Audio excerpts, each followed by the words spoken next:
Hi guys, welcome to my YouTube channel.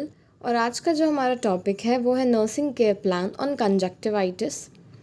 तो सबसे पहला काम होता है to write the identification data of the patient, जिसमें आ जाता है हमारा name, age, sex, address, religion, IPD number या फिर registration number of the hospital. उसके बाद education qualification, occupation, date of admission, marital status, ward bed, consultant name यानी कि जो डॉक्टर चार्ज में है वो, एंड द डायग्नोसिस। तो ऑब्वियसली पेशेंट का नाम अंजू है और उसे डायग्नोसिस है कंजक्टिवाइटिस, जिसे हम आई फ्लू भी बोलते हैं। अब क्या होता है कंजक्टिवाइटिस यानी कि मीनिंग ऑफ डायग्नोसिस। तो एक आई डिजीज़ होती है जो पेन कॉज करती है और स्वेलिंग कॉज करती है आई के पार्ट्स में, और एक पर्सन से दूसरे पर्सन पे ये ईज़िली ट्रांसमिट हो जाती है। इसके बाद आ जाता है हमारा चीफ़ कंप्लेंट्स। तो चीफ़ कंप्लेंट में पेशेंट एडमिट हुई थी एनएससीबी मेडिकल कॉलेज एंड हॉस्पिटल में इस डेट को, और उन्हें कंप्लेंट्स है रेडनेस की, इरिटेशन की in the white of the eyes and watery eye हो रहा है उनको सिंस 3 days। तो ये था हमारा आइडेंटिफिकेशन डेटा में जो जो पॉइंट्स आने हैं वो, और चीफ़ कंप्लेंट्स कौन कौन सी हैं एक बार जूम करके अच्छे से देख लीजिए। अब आ जाता है हमारा अगला, दैट इज़ हिस्ट्री कलेक्शन। तो उसमें हम पढ़ेंगे सबसे पहले प्रेजेंट मेडिकल हिस्ट्री। तो पेशेंट को रेडनेस आई में और इरिटेशन की प्रॉब्लम है और डिस्चार्ज भी हो रहा है आई से। सैम्पल टेकन, हमने सैम्पल लिया है जिससे हम इस डिस्चार्ज का कॉज पता कर सकें। तो पता चला है कि जो कॉजेटिव एजेंट है वो क्या है, स्टेफिलोकोकस ऑरियस है। इसके बाद पास्ट मेडिकल हिस्ट्री, तो कोई पास्ट मेडिकल हिस्ट्री देखने को नहीं मिली, कोई सर्जरी प्लान नहीं है अभी, और पहले भी कोई और सर्जरी नहीं हुई थी। तो ये हमारा हिस्ट्री हो गया। अब आता है हमारा फैमिली हिस्ट्री। तो ये बिलोंग करती है एक न्यूक्लियर फैमिली में, और यहाँ पे कोई भी जो कम्युनिकेबल और हेरिडिटरी डिजीज़ देखने को नहीं मिल रहा है। अब अगली चीज़ आती है हमारी फैमिली चार्ट की। तो फैमिली चार्ट में ये हमारे 5 मेंबर्स हैं फैमिली में, और ये है अगला जो चीज़ है वो है हमारा जीनोग्राम, जिसमें कि ये मेल को डिनोट करता है, ये फीमेल को, और जो भी पेशेंट यानी कि फ़ीमेल है तो उसके अंदर हम शेड कर देंगे, तो डैट इज़ द पेशेंट। तो ये हो गया हमारा जीनोग्राम पूरा। अब आ जाता है हमारी कुछ और चीज़ें, उसमें आ जाता है मैं एनवायरमेंटल हिस्ट्री। तो टाइप ऑफ हाउस लिखेंगे, कितने रूम है, वेंटिलेशन कैसा है, वाटर और इलेक्ट्रिसिटी सप्लाई। तो ये हो गया हमारा एनवायरमेंटल हिस्ट्री। फिर आ जाता है सोशियो। तो status of the family, number of earning member, custom कौन सा है, टोटल इनकम और per capita income, total income divided by the number of family members. तो ये हो गया सोशियो इकोनॉमिक स्टेटस।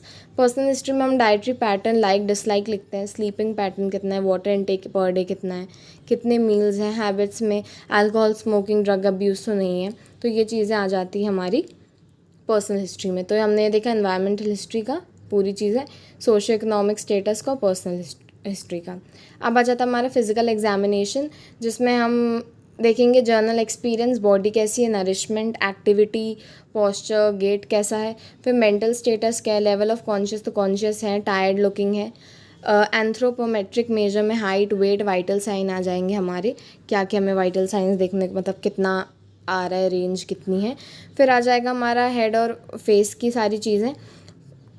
अब आ जाता है हमारा नेक का अपन फिजिकल एग्जामिनेशन करेंगे, हेयर एंड स्कैल्प का, स्किन, चेस्ट, थोरैक्स और एब्डोमेन का। तो ये पूरा मैंने लिखा हुआ है इसमें कि क्या क्या चीज़ें देखने को हमें मिली थी। एब्डोमेन में हम इंस्पेक्शन, पैल्पेशन, परकशन, ऑस्कल्टेट करके देखेंगे कि कोई फ्लूइड का अक्यूमुलेशन तो नहीं है। ये सारी चीज़ें हो गई हमारी फिज़िकल एग्जामिनेशन में, ये आ गए। अब आ जाता है मेन आई एग्जामिनेशन, जिसे तो यूजुअली जिनको कंजक्टिवाइटिस होता है वो फोटोफोबिक होते हैं। फोटोफोबिक मतलब एक्सट्रीमली सेंसिटिव टू लाइट। तो जैसे ही तो प्यूपिलरी रिएक्शन में हम क्या करते हैं, लाइट को प्यूपिल में देते हैं, जिससे जो पेशेंट होती है उसका रिस्पॉन्स देखते हैं। तो डैट इज़ प्यूपिलरी रिएक्शन। फिर हम इंट्राओक्यूलर प्रेशर को मेजर करते हैं, जिसके लिए हम टोनोमेट्री रूल की कंडीशंस को लेते हैं।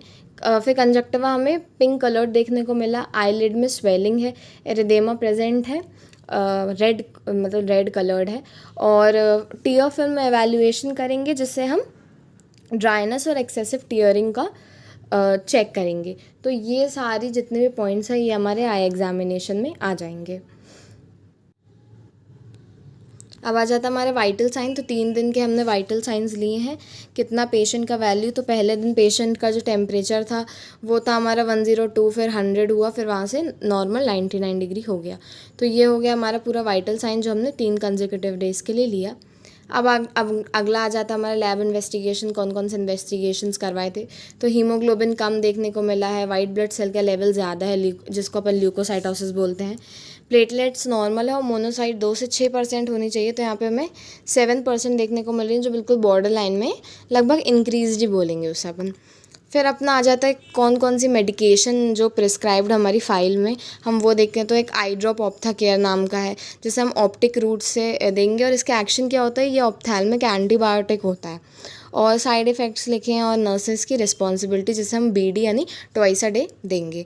फिर जो अगली चीज़ प्रिस्क्राइब्ड है वो है हमारा मोक्सिज़ा आई ड्रॉप। ये भी एक ऑप्थेल्मिक एंटीबायोटिक है, और ये भी BD, और एसिलोफेनिक टैबलेट और डोलो टैबलेट जो कि एंटीपायरेटिक है वो प्रोवाइड करना है।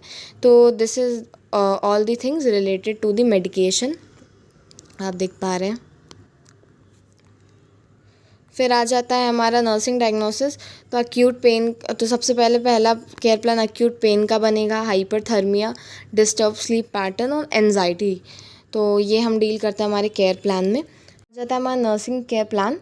तो जो पहला हमारा नर्सिंग केयर प्लान है उसमें हमें देखने को मिलता है कि सब्जेक्टिव डेटा में पेशेंट ये बता रहा है कि वो एंशियस अबाउट द डिज़ीज़, और ऑब्जर्वेशन में भी हमने देखा क्योंकि वो फ्रीक्वेंट क्वेश्चनिंग कर रहे थे। और इसका जो डायग्नोसिस है वो बनेगा anxiety related to uncertainty about the cause of conjunctivitis, prognosis and the treatment. ये गोल होगा to reduce the level of anxiety. इसके लिए हम कंडीशन असेस करेंगे पेशेंट की। फिर पेशेंट को रिलैक्सेशन टेक्निक जैसे कि डीप ब्रीदिंग एक्सरसाइज, योगा वगैरह के लिए प्रमोट करेंगे। फिर उनको बोलेंगे कि एक लिमिट स्क्रीन यूसेज आप करिए। कंजक्टिवाइटिस के बारे में और हाइजीन प्रैक्टिसेस के बारे में बताएंगे। और फिर प्रोवाइड करेंगे डाइवर्जनल थेरेपी, जिससे थोड़ा मूड जो है वहाँ पर ना जाए किसी और चीज़ पे, जैसे कि टेलीविज़न हो गया, म्यूज़िक हो गया। तो ये सारी चीज़ें जो हो गई वो हमारी डाइवर्जनल थेरेपी में आ जाती हैं। तो पहला तो हमारा यही केयर प्लान हो गया।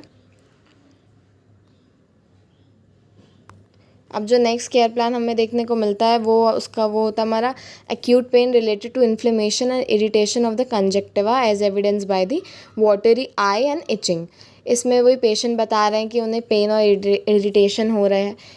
हमने भी ऑब्जर्व किया क्योंकि पेशेंट बार बार अपने आइज़ को रब कर रहे हैं और जो कलर है वो पिंक टर्न्ड हो गया है। तो गोल अल्टीमेटली यही है कि रिलीफ पहुंचाना है पेन से, जिसके लिए क्या क्या हम प्लानिंग कर सकते हैं। प्लानिंग में हम असेस कर सकते हैं पेन लेवल, उसकी कैरेक्टरिस्टिक्स को।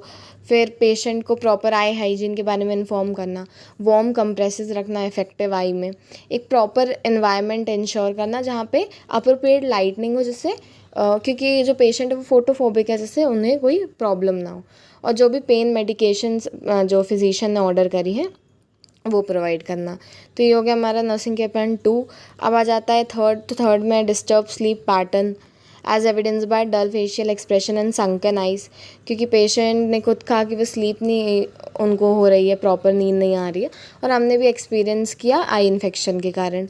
तो जो हमारा प्लानिंग होगा वो यही होगा कि सबसे पहले असेस करेंगे पेशेंट को, उसके बाद इनकरेज करेंगे कि आप आइज़ को रब मत करिए, कूल डैम्प वॉश क्लोथ देंगे आइज़ पे रखने के लिए, काम एनवायरनमेंट जहाँ पे जो रूम हो वो क्वाइट हो, डिमली लाइट हो, कंफर्टेबल हो, और ऑफ़र करेंगे इमोशनल एंड सपोर्ट करेंगे और इमोशनल केयर जो है प्रोवाइड करेंगे। तो ये हमारा हो गया नेक्स्ट केयर प्लान। अगला है हमें देखने को मिलता है हाइपरथर्मिया का, कि हाइपर जिसमें पेशेंट ने बताया इनके फ़ीवर है। हमने भी थर्मोमीटर के थ्रू ये चेक किया कि उन्हें फ़ीवर देखने की प्रॉब्लम मिल रही है। इसमें जो डायग्नोसिस है that is hyperthermia related to infectious process as evidence by increase body temperature. Ultimate goal यही है कि मेंटेन करना है बॉडी टेम्परेचर को, और जिससे फ़ीवर जो हमारा रिड्यूस्ड है, तो उसके लिए वाइटल साइन को असेस करेंगे हम। उसके बाद काम और कंफर्टेबल पोजीशन प्रोवाइड करेंगे, कोल्ड एप्लीकेशन, टैपेड स्पंजिंग या फिर कोल्ड स्पंजिंग प्रोवाइड करेंगे, एंटीपायरेटिक जो भी प्रिस्क्राइब्ड है। तो ये हमारा हो गया नेक्स्ट नर्सिंग केयर प्लान। तो ये हमारा फर्स्ट था, दिस इज सेकेंड वन, ये थर्ड, और ये फोर्थ। तो 4 नर्सिंग केयर प्लान हमने इसमें बनाए। अब अगली चीज़ आती है हेल्थ एजुकेशन। तो हेल्थ एजुकेशन में हमने पेशेंट को प्रमोट किया अच्छा न्यूट्रिशियस फूड लें, प्रॉपर मील प्लान बना कर लें, कोई भी इस मील स्किप ना करें, रेस्ट और स्लीप को प्रमोट करें, एक प्रॉपर रेगुलर बेसिस पे प्रॉपर टाइमिंग पे सोएं, हैवी वर्क ना करें, एडिक्वेट रेस्ट लें। फिर उन्हें एडवाइस किया कि रेगुलर एक्सरसाइज करें, light exercise walking jogging, heavy exercise ना करें, और फॉलोअप्स के लिए पेशेंट जो है वो आएँ हॉस्पिटल में और जो भी इंस्ट्रक्शन प्रोवाइड कर रहे हैं फिजिशियन उसे फॉलोअप करें। तो ये पूरा था हमारा all the details about the nursing care on conjunctivitis. I hope सारे डाउट आपके क्लियर हो गए होंगे। And if you like my video please give it a big thumbs up and subscribe to my channel and do share it with your friends. Thank you so much.